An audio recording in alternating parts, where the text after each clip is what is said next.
ఖమ్మం జిల్లా సత్తుపల్లి పట్టణంలో వివాదాస్పద భూమిలో పేదలు ఏర్పాటు చేసుకున్న గుడిసెలను అధికారులు తొలగించారు. దాదాపు 80 కుటుంబాల గుడిసెలను అధికారులు తొలగించారు. తెల్లవారుజామునే గుడిసెల తొలగింపు ప్రక్రియ ప్రారంభించారు అధికారులు.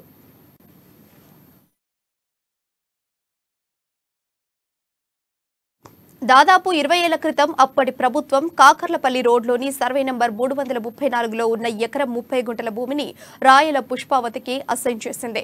కొంతకాలం తర్వాత ఆ భూమిలో సాగు చేయకపోవడంతో తహసీల్దార్కు ఫిర్యాదులు అందడంతో భూమిని వెనక్కి తీసుకుంది ప్రభుత్వం. దీంతో పుష్పావతి తహసీల్దార్ నిర్ణయాన్ని సవాల్ చేస్తూ ఆర్డీఓకు అప్పీల్ చేసింది. ఆ భూమి ప్రభుత్వానికే చెందుతుందని ఆర్డీఓ కూడా తీర్పు ఇవ్వడంతో ఆమె హైకోర్టును ఆశ్రయించింది. దీనిపై హైకోర్టులో కేసు కొనసాగుతుండగా కొందరు పేదలు ఆ భూమిలో గుడిసెలు వేసుకున్నారు.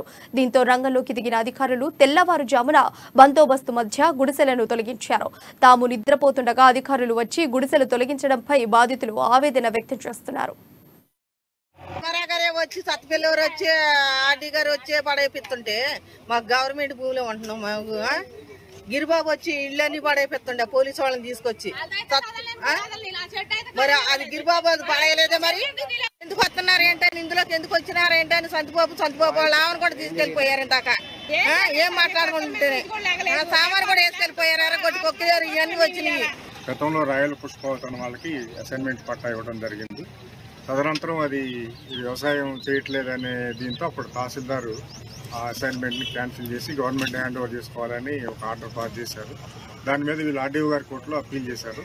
అప్పీలు గత 4-5 నెలల క్రితం ఆర్డీఓ గారు కూడా గవర్నమెంట్ ఫేవర్గానే జడ్జిమెంట్ ఇచ్చారు.